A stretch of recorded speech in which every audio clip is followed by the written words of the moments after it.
안녕하십니까? 사실 굿모닝 해야지 되는데 제가 매번 아까 저기 기도하셨을 때 영어로 성경을 읽으셔서 여기 영어가 편하신 분이 혹시 계시나요? 아, 그래서 제가 순간 당황했습니다. 오늘 영어로 설교해야 되는 날인가? 이렇게. 목사님 저 소개해 주신 대로 저는 캐나다의 캘거리라는 도시에서 목회를 하고 있습니다. 여기 약 20년 가까이 돼가고 있는데 벌써 세월이 그러네요. 근데 뭐 갖은 풍파는 안 맞았습니다. 아직 멀쩡하잖아요, 그죠? 예.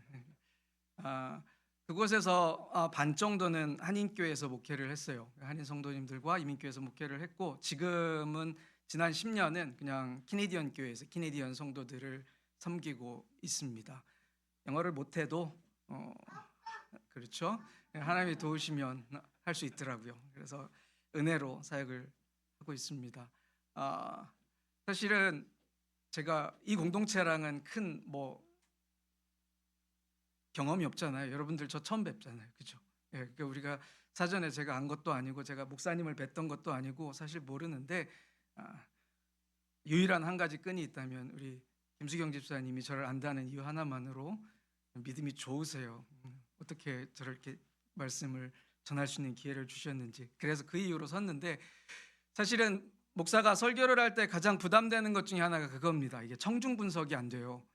무슨 얘기냐면 제 말씀을 전해야 되는데 듣는 분들이 어떤 분인지를 잘 모르면 준비할 때 상당히 좀 힘들더라고요. 왜냐면 어떤 분들이 앉아 계실까? 이분들의 삶은 어떤 모습이실까? 나는 이분들의 삶을 잘 모르는데 무슨 말을 전해야 하나님이 기뻐하실까? 아마 이런 부분에 있어서 좀 마음이 그렇습니다. 기도하면서 하나님께서 그래도 용기를 내서 가서 전하라 하셨고, 오늘 여러분 예배 앞에 찬양하시고 하시는 걸 보면서 상당히 제가 용기가 났습니다. 여러분들이 하나님 앞에 열심으로 나가시는 모습이 제게 참 격려가 됐던 것 같아요. 오늘 읽으신 본문을 가지고 제가 여러분과 잠깐 말씀을 나눌 텐데, 아까 목사님이 짧은 설교가 은혜라고 하셔서 짧게 해야 될 것 같은데 잘 모르겠습니다. 최선을 다해 보도록 하겠습니다. 시계가 저기 있으니까.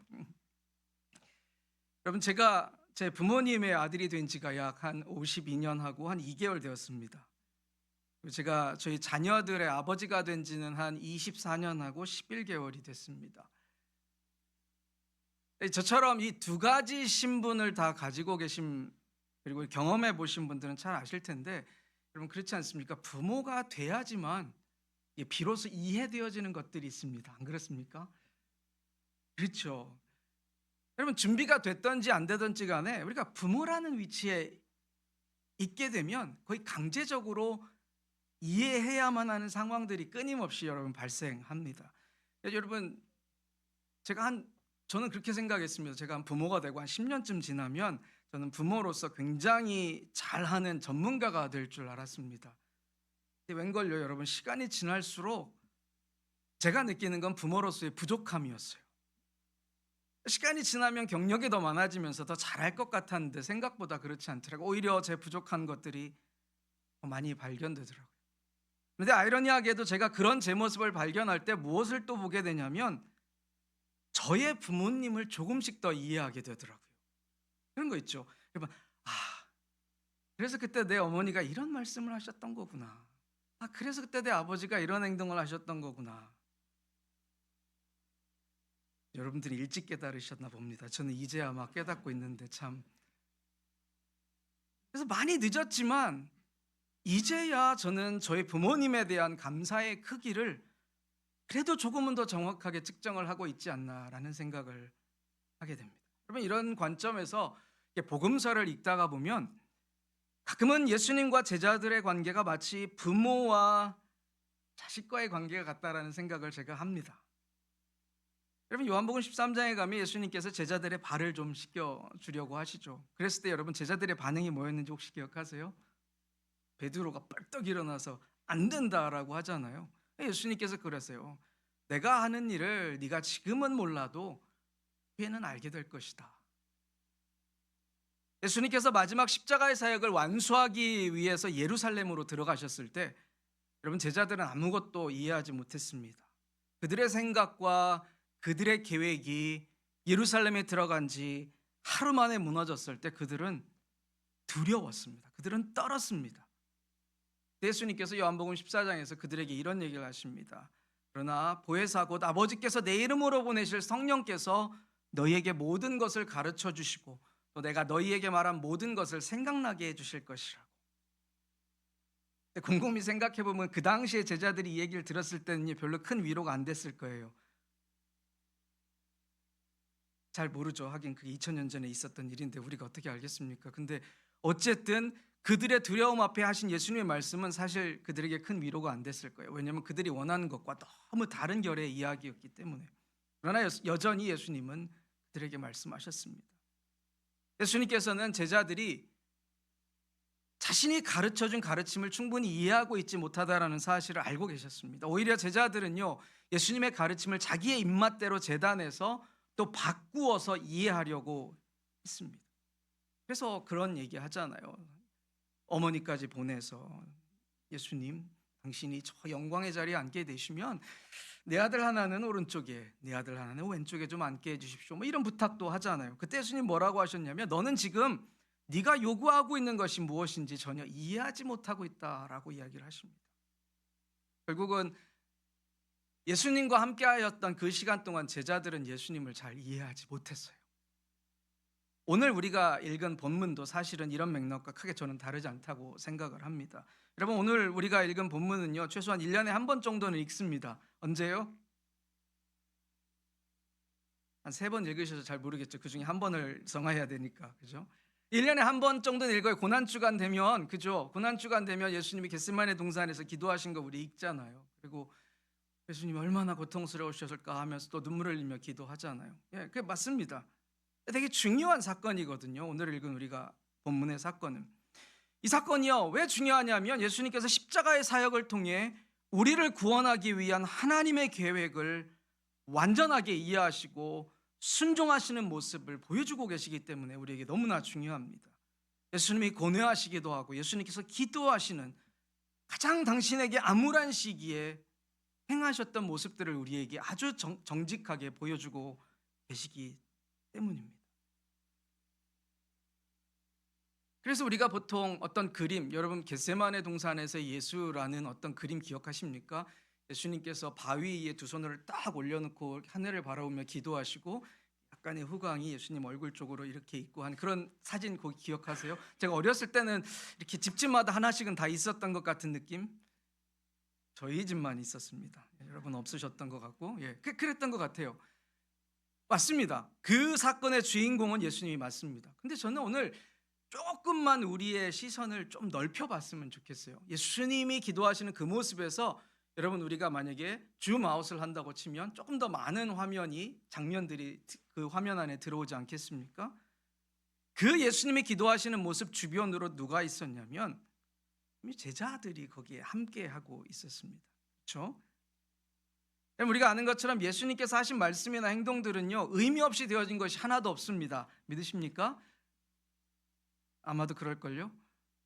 예수님이 하신 말씀이나 행동들은요, 의미 없이 되어진 것이 없습니다. 여러분, 오늘 우리가 읽은 본문 가운데 예수님이 하신 기도 맞습니다. 의미 없지 않습니다. 너무나 중요한 의미가 그 안에 있습니다. 그런데 그 기도 전후로 예수님께서 제자들과 하셨던 대화 또한 여러분 아무 의미 없이 그곳에 기록된 것은 아니라고 저는 믿습니다. 여러분 그 대화 중에서 예수님께서 제자들에게 이렇게 질문하시잖아요. 자고 있느냐?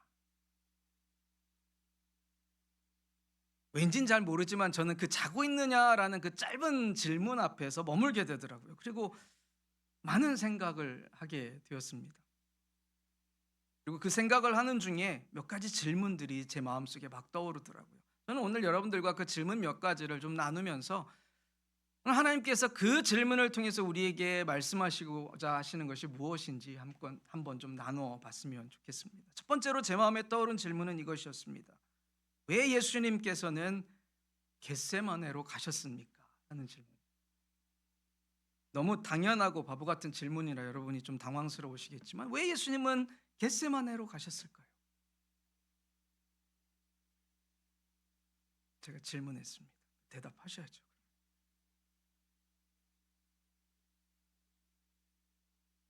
여러분 예수님께서는 당신 앞에 무슨 일이 일어날지 알고 계셨어요. 그렇죠? 그러셨습니다. 왜냐하면 42절에 보면 아직 예수님을 잡으려는 사람들이 오기도 전에 예수님은 아셨습니다. 일어나자, 가자. 나를 팔아넘길 사람이 가까이 왔다.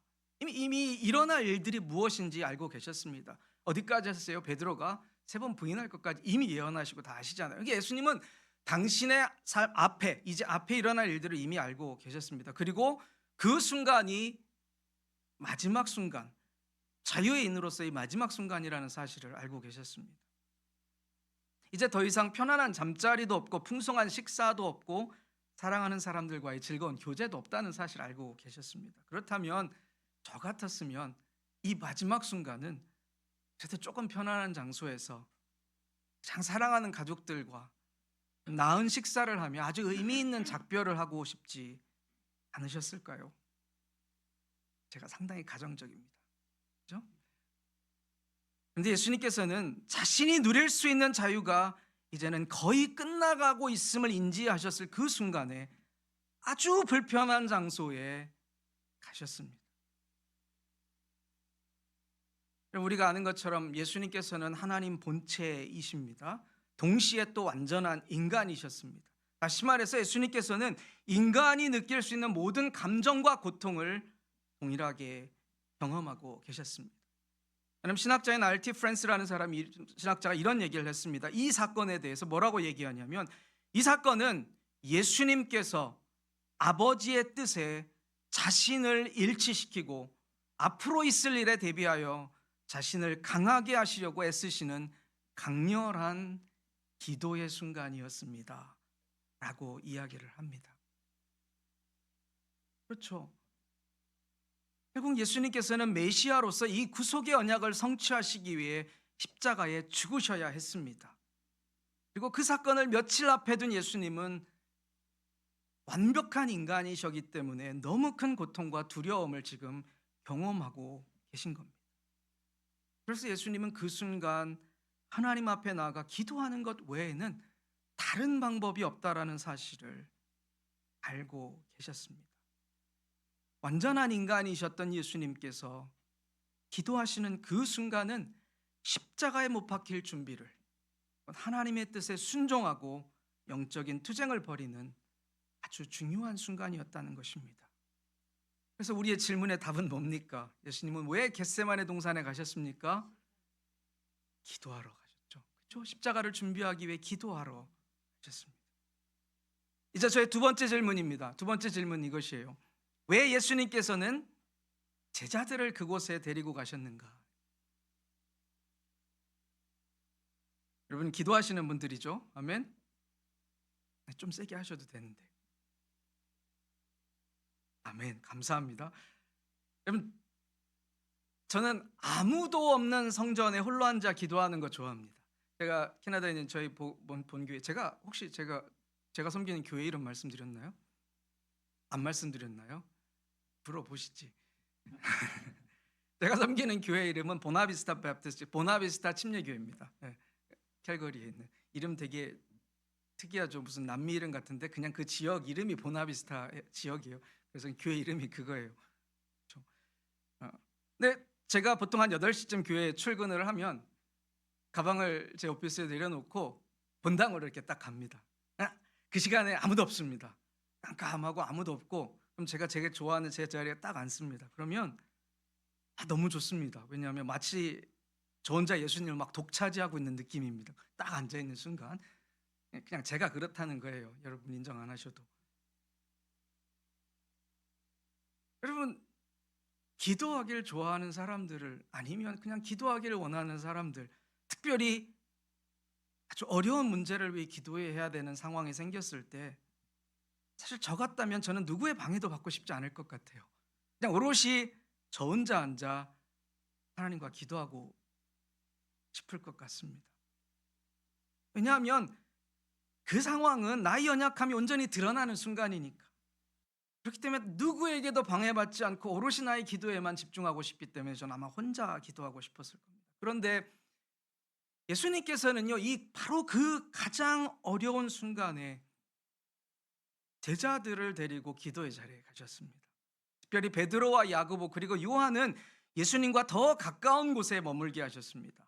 그러면서 그들에게 이런 얘기하셨어요. 지금 내 마음이 너무 괴로워 죽을 지경이다. 너희는 여기 머물러 깨어 있어라 라고 부탁을 하셨어요. 홀로 기도하고 싶은 어쩌면 아주 지극히 개인적인 기도의 순간이었을지 모르는데 예수님께서는 이 상황에서도 저는 제자들을 생각하셨다고 믿습니다. 예수님은 제자들이 지금 예수님께서 고통스러워하는 장면을 목격하기를 원하셨습니다. 예수님은 제자들이 예수님이 지금 기도하고 있는 이 순간, 예수님이 받아들이고 있는 상황의 심각성을 알기를 저는 원하셨다고 생각합니다. 왜냐하면 얼마 지나지 않아 이 제자들의 삶에도 이런 순간들이 올 것이라는 것을 예수님은 아셨기 때문입니다. 예수님께서는 겟세마네로 제자들을 함께 부르셨습니다. 그 부르심은 앞으로 그들 삶 가운데 일어날 그들이 감당해야 될 고난을 아셨기 때문에 동참하라는 초대였을 것입니다. 그들에게 앞으로 주어질 사명과 그들이 직면하게 될 시련이 무엇인지를 예수님은 알고 계셨기 때문에 그런 상황을 처한 내가 어떻게 그 상황을 대처하고 있는지를 보게 하셨다라는 것입니다. 여러분, 신학자 벤 윈더링턴이라는 분이 이런 얘기하셨어요. 예수님께서는 이 중요한 순간에 제자들을 함께하게 하심으로써 예수님이 지금 경험하고 계시는 이 사건을 목격하게 하고 기록되도록 하셨다라고 이야기를 합니다. 그렇습니다. 예수님은 그 사건들의 증인으로 제자를 부르셨고 또한 제자들이 깨어 있어 기도하도록 가르치기 위해서 가장 어려운 그 순간, 가장 홀로 있고 싶었던 그 순간에 제자들을 겟세마네로 초대하셨다는 겁니다. 이제 제 마지막 세 번째 질문입니다. 여러분, 세 번째 질문이 이거예요. 그렇게 초대하셨는데 그럼 왜 예수님은 제자들에게 자고 있느냐라고 질문을 하셨을까입니다. 너무 오래된 얘기긴 하지만 여러분, 저는 대한민국 공군으로 3년을 복무했습니다. 파일럿은 아니었고요. 저는 전기 기술자로 활주로에 전기를 공급하는 그런 일을 했습니다. 뭐 간단하게 말씀드리면 이런 겁니다. 전기가 들어오는데 전기가 끊어지면 활주로에 전기가 안 들어가잖아요. 그러면은 비행기가 뜨는데 지장이 많습니다. 그 상황에서 엄청나게 큰 두 개의 발전기를 제가 이렇게 돌려서 그 전기가 다시 들어오는 그때까지 전기를 공급하는 것입니다. 그래서 활주로에 비행기가 뜨고 내릴 수 있게 하는 것. 별것 아닌 것처럼 여러분 느끼시겠지만 굉장히 중요한 일입니다. 왜 중요하냐면 전기가 끊어진 후에 1분 안에 제가 전기를 공급하지 못하면 제가 미션을 실패한 사람이 돼서 군대에 있는 감옥에 가야 합니다.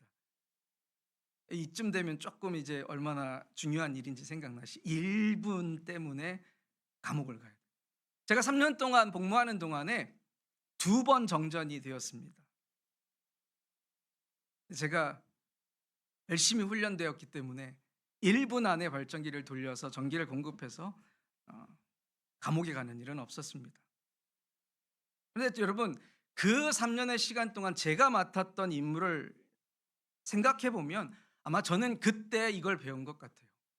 깨어있는 게 무엇인지. 왜냐하면 저는 내무반 생활을 하지 않고 많은 장치들과 알람 시스템이 있는 아주 특별한 곳에서 근무했습니다. 언제든 전기가 끊어지면 소리가 크게 알람이 울리고 반짝반짝한 불이 들어오면서 저보고 빨리 깨어가서 발전기를 돌리라는 사인들이 있는, 그리고 바로 관제탑과 통신을 해서 이렇다라는 걸 보고해야 되는, 그래서 저는 항상 깨어 있어야 되는 장소에서 3년을 보냈습니다. 그래서 깨어 있는다라는 것이 무슨 의미인지에 대해서 사실은 조금은 이해합니다. 여러분, 37절 38절 오늘 읽은 본문에서 예수님이 그런 얘기하세요. 뭐라고 하시냐면, 시몬아, 자고 있느냐? 네가 1시간도 나와 함께 깨어 있을 수 없느냐? 시험에 들지 않게 정신 차려 기도하여라. 마음은 간절하지만 몸이 약하구나. 여러분, 이 말씀 속에 여러분 어떤 뉘앙스를 느끼세요? 여러분, 책망 같으세요? 뭐 그럴 수 있습니다. 그런데 저는 예수님이 지금 제자들을 책망한다라고 느끼기보다는 예수님이 얼마나 지금 제자들을 안타깝게 여기시나라는 생각이 들었습니다. 여전히 3년의 가르침을 받았지만, 여전히 예수님의 부탁을 받았지만, 예수님의 이야기를 들었지만, 여전히 연약한 육신으로 인해 그 상황의 심각성을 깨닫지 못하는 그들을 보면서 예수님께서 안타까워하셨다는 겁니다. 왜냐하면 예수님은 아셨잖아요. 이들이 예수님이 하신 사역들을 이제 이어나가야 될 누구예요? 제자들이었으니까. 자고 있느냐라는 예수님의 질문은 깨어 기도하지 못하는 제자들을 향한 예수님의 안타까움의 표현이었습니다. 또 동시에 예수님께서 가장 어려운 순간에 깨어서 기도해야 한다는 절실한 가르침이기도 했다라는 얘기입니다. 만약에 여러분께서 오늘 읽은 본문 중에서 가장 중요한 핵심 구절이 무엇이냐고 저에게 여러분이 물으신다면, 저는 주저하지 않고 36절에서 예수님께 하신 말씀은 이것이라고 말씀을 드릴 겁니다. 뭐라고 얘기하셨습니까? 아버지, 그러나 내 뜻대로 마시고 아버지의 뜻대로 하십시오. 맞습니다.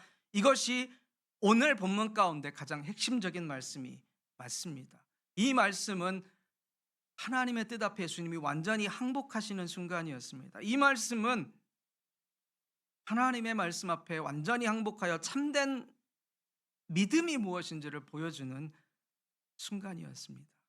동시에 예수님께서는 제자들이 그들의 가장 어려운 순간에 당신이 하셨던 것 같은 고백을, 내 뜻대로 마시고 아버지의 뜻대로 하십시오를 할 수 있기를 바라셨다라는 것입니다. 여러분, 그 기도 시간에 예수님께서 자신이 원하는 기도를 하셨어요. 여러분, 예수님이 원했던 기도가 뭘까요? 아까 우리가 읽었던 본문 중에서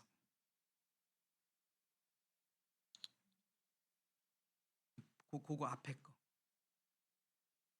제가 읽었던 지금 그 앞에 게 뭐였어요?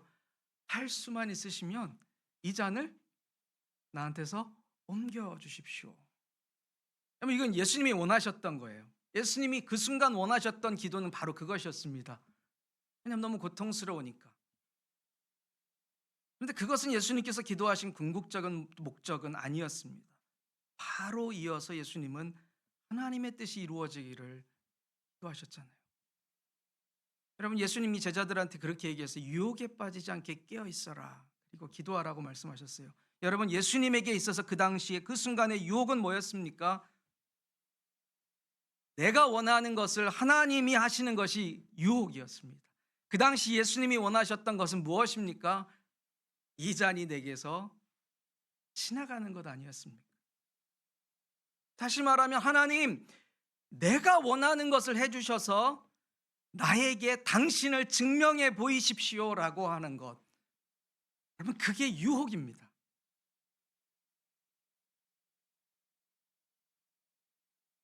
유혹을 이기고 깨어있다라고 하는 것은 나의 욕망을 뛰어넘어 하나님의 뜻이 이루어지기를 나의 온 몸과 온 마음으로 바라고 소망하는 것, 여러분, 바로 그것입니다. 여러분, 예수님께서 제자들에게 지금 보여주고 싶은 것은 깨어 기도하는 것입니다. 그 철저한 과정이 있을 때 비로소 십자가의 사건이 완성되고 하나님의 뜻이 이 땅 가운데 이루어져서 여러분과 제가 지금 구원받은 성도로 이 자리에 살아갈 수 있는 것 아니겠습니까?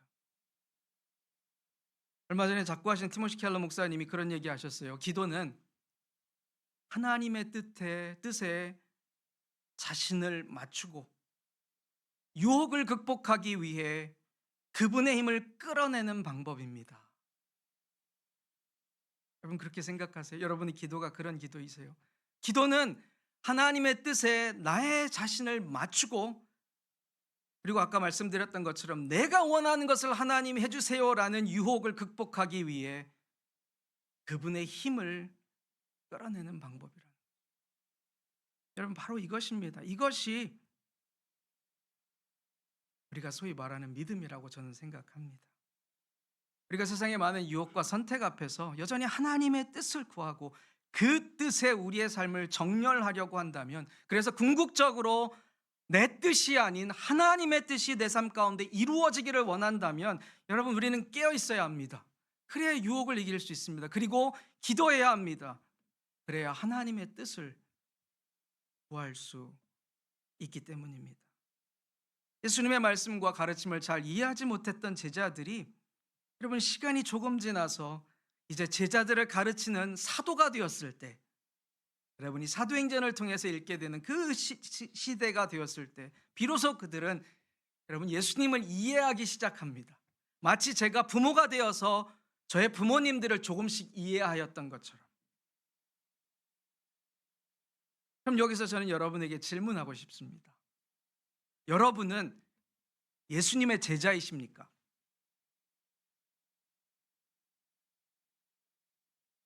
대답해 주세요. 심각합니다. 그렇죠? 우리가 예수님의 제자라고 대답할 수 없으면 그 길을 향해 열심히 가야겠죠. 우리 목사님 하신 일이 많아지겠죠. 근데 여러분이 만약에 나는 예수님의 제자라고 고백할 수 있다라고 하면요, 여러분 죄송합니다. 우리에게는 겟세마네로 향해야만 하는 일들이 수없이 일어날 겁니다. 그럼 복음서를 읽어보시고 사도행전을 읽어보시고 성경을 읽어보십시오.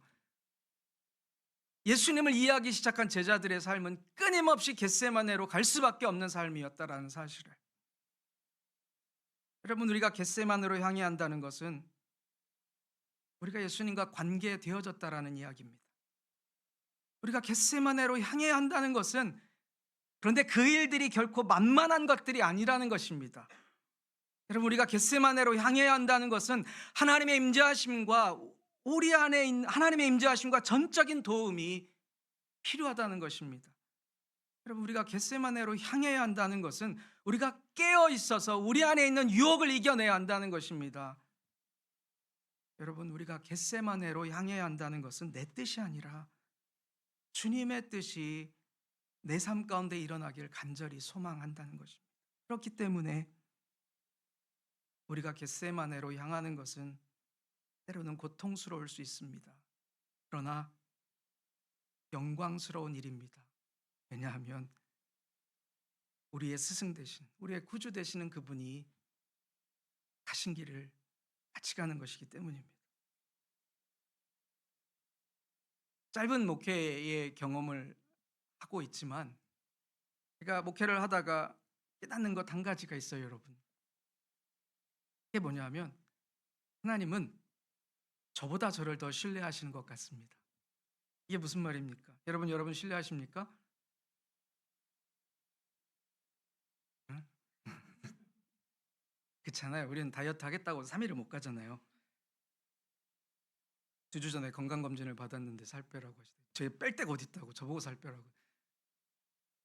동의하시면 안 되는데 뺄 데 없잖아요. 3일을 못 가잖아요. 결심은 하는데.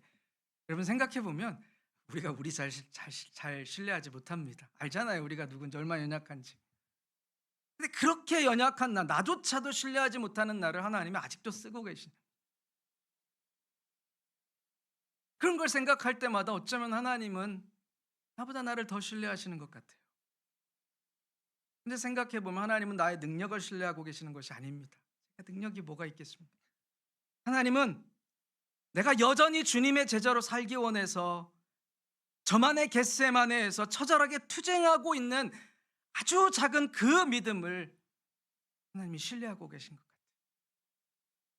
그래서 여전히 하나님께서 저에게 한두 명의 영혼을 더 붙이시고 그 영혼들을 위해 목회할 수 있도록 해주시는 것 아닌가라는 생각을 합니다. 여러분은 어떠십니까? 여러분, 하나님이 여러분을 여러분보다 더 신뢰한다고 믿으십니까? 믿으십시오. 여러분이 여러분 스스로를 예수의 제자라고 말씀하신다면 예수님은 여러분을 신뢰하십니다. 여러분이 능력이 많아서가 아니고, 여러분이 가진 것이 많아서가 아니고, 반대로 여러분이 가진 것이 없어서가 아니고, 여러분 마음 가운데 겟세마네로 가고자 하는 아주 작은 그 믿음이 있기 때문에 주님은 여러분을 신뢰하십니다. 우리는 우리의 겟세마네에 직면할 때 예수님의 모범을 따르도록 부름을 받았습니다. 우리를 그리스도의 성품으로부터 멀어지게 하는 유혹을 발견할 수 있는 깨어있음과 끊임없이 기도하고 하나님의 계획을 신뢰하며 그분의 힘에 의지하는 기도하는 자로 우리를 부르셨습니다. 혹시 오늘 제자로 부르신 여러분께 예수님께서 자고 있느냐라고 질문을 하고 계시진 않습니까? 여러분, 혹시 여러분에게 예수님께서 자고 있느냐라고 질문하신다면 놀라지 마십시오. 여러분, 그것은 여러분을 책망하시는 음성이 아닙니다. 여러분을 사랑하셔서 깨우고 계시는 음성이십니다. 여러분, 우리가 할 일은 뭘까요? 그냥 일어나면 됩니다. 그분을 바라보고 기도하면 됩니다. 그것이 오늘 우리에게 하나님이 원하시는 모습이라고 저는 생각합니다. 바라기는 온 땅의 빛 성문교회 가운데 하나님의 그런 일들이 한 분 한 분을 통해서 일어났으면 좋겠습니다. 제가 어제 오후에 이곳에 도착한 다음에 제 아내와 같이 이 지역을 이렇게 좀 돌아봤습니다. 잘 몰라서요. 이 지역은 어떤 지역인지 전 몰라. 저 태어나서 처음 와봤거든요. 저 대전이 고향입니다. 지금도 대전에 있는데 이 땅을 처음 와봤는데 와, 어제 저녁 주말 저녁이 여기 상당히 바쁘더라고요. 사람도 많고 아이들도 많고 모두 행복해 보이고 너무 잘 즐기고 한 바퀴 돌아서 이 교회 앞을 지나고 앞에 아파트 단지가 있는 걸 보고 와, 이곳은 복음에 바치기도 하고 상당히 어려운 곳일 수도 있겠다라는 생각이 들기도 했습니다. 이곳에서 목회하신 우리 서 목사님 너무 훌륭하시고요. 그다음에 함께 같이 이 공동체를 이끌어 가지고 계신 여러분 모두는 참으로 훌륭하다고 생각했습니다. 하나님의 때에 하나님의 방법으로 하나님이 이 공동체를 통해서 이 지역을 변화시킬 것을 믿습니다. 그 일은 어떤 큰 덩어리로 일어난다기보다는 여러분 한 분 한 분을 통해서 일어날 것입니다. 분이 겟세마네를 향하고 여러분이 기도하시면서 하나님의 뜻을 구할 때 하나님은 여러분을 실망시키지 않으십니다. 그분은 그분의 때 일하실 것입니다. 잘 모르겠습니다. 제가 혹시라도 이 지역을 나중에 또 올 일이 있을지 모르겠지만 세상이 참 좋잖아요. 유튜브로 제가 여러분을 계속 볼 수 있습니다. 좋은 소식 들렸으면 좋겠고요. 단기 선교 안에도 하나님의 큰 은혜가 있었으면 좋겠습니다. 함께 기도하시겠습니다.